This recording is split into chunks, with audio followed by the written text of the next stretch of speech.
Hello everyone, welcome to today's session. Why choose banking as a career?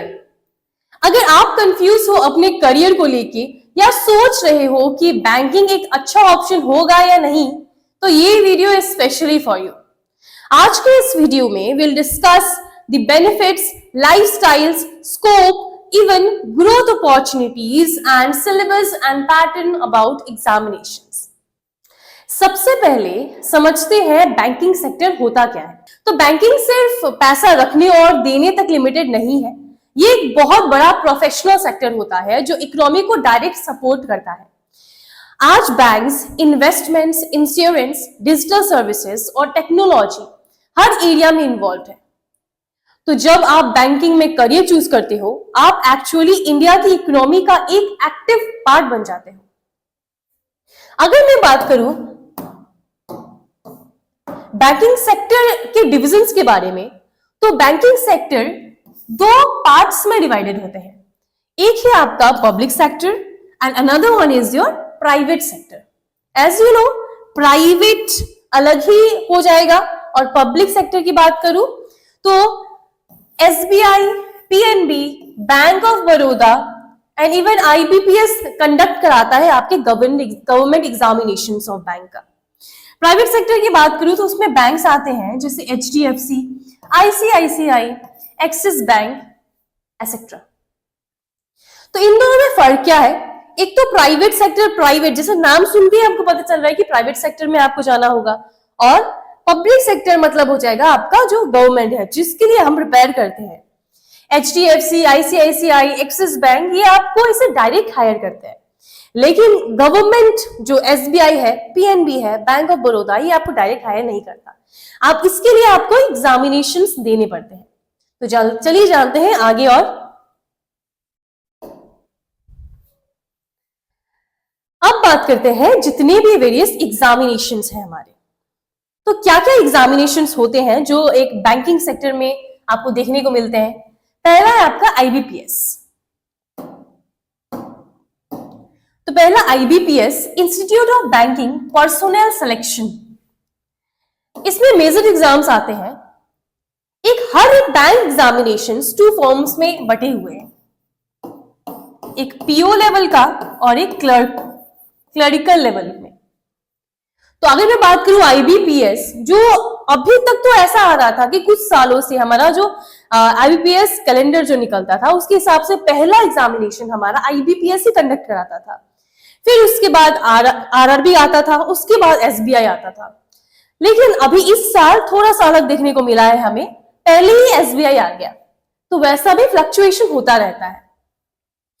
तो अगर मैं बात करूं इतने सालों से, अगर मैं बात करूं तो आईबीपीएस सबसे पहला एग्जामिनेशंस होते हैं जिसमें आईबीपीएस पीओ और आईबीपीएस क्लर्क होते हैं। पीओ का फुल फॉर्म होता है प्रोबेशनरी ऑफिसर। दूसरा होता है हमारा, ये तो आईबीपीएस कंडक्ट कराता है पीओ एंड क्लरिकल लेवल का। फिर बात करते हैं आईबीपीएस रीजनल रूरल बैंक। अब जब गांव एरिया की बात करें तो वहां पर भी क्या है, उनके लिए भी पीओ है एंड आईबीपीएस आरआरबी क्लर्क है। तो ओवरऑल ये बात करूं तो बैंक एक पीओ एंड क्लर्क के एग्जामिनेशंस कंडक्ट कराते हैं। फिर उसके बाद आता है RBI, reserve bank of India. सबका सपना होता है आरबीआई में सिलेक्शन पाना। इंडिया का central bank Prestige and power दोनों मिलता है यहां पे। मेजर एग्जाम्स की बात करूं तो RBI grade B officer for graduates, RBI assistant,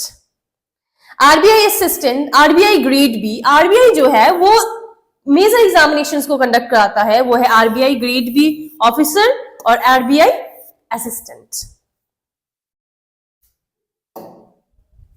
फिर आता है हमारा NABARD. NABARD is national bank for agriculture and rural development.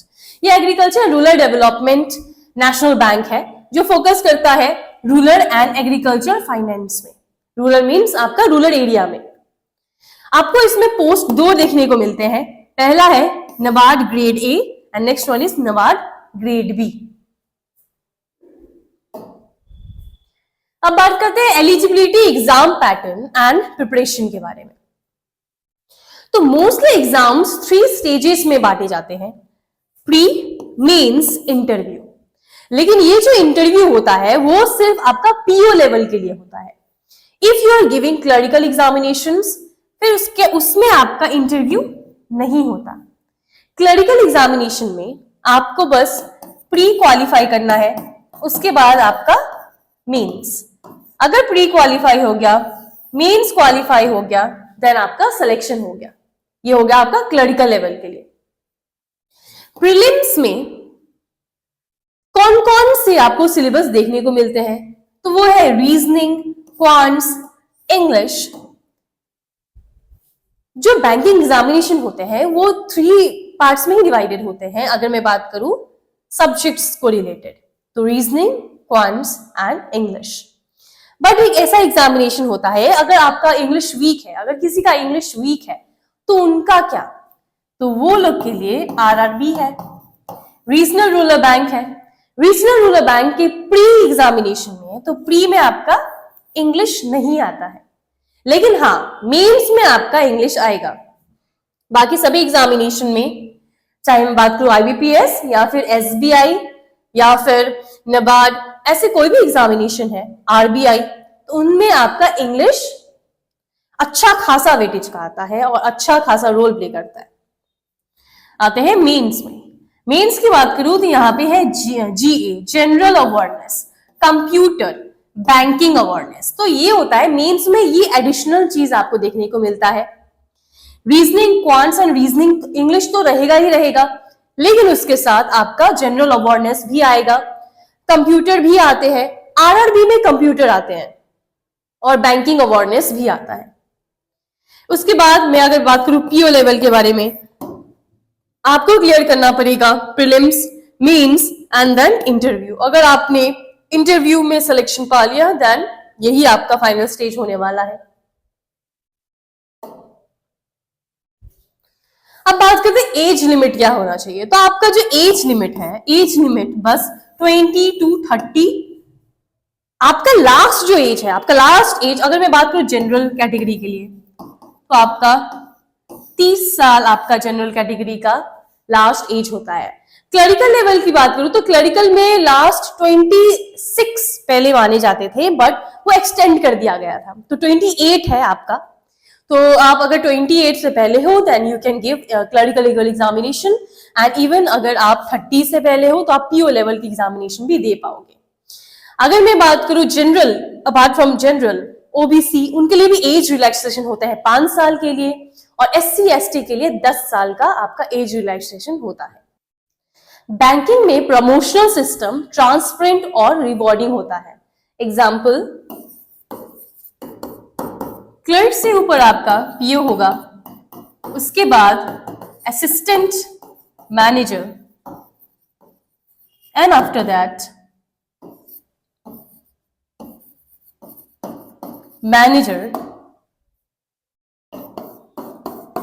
then AGM, DGM, and then GM। आप इंटरनल एग्जाम्स के थ्रू भी अपर पोस्ट में जा सकते हो। अगर 10-15 साल में आप एक ब्रांच हेड या रीजनल ऑफिसर भी बन सकते हो,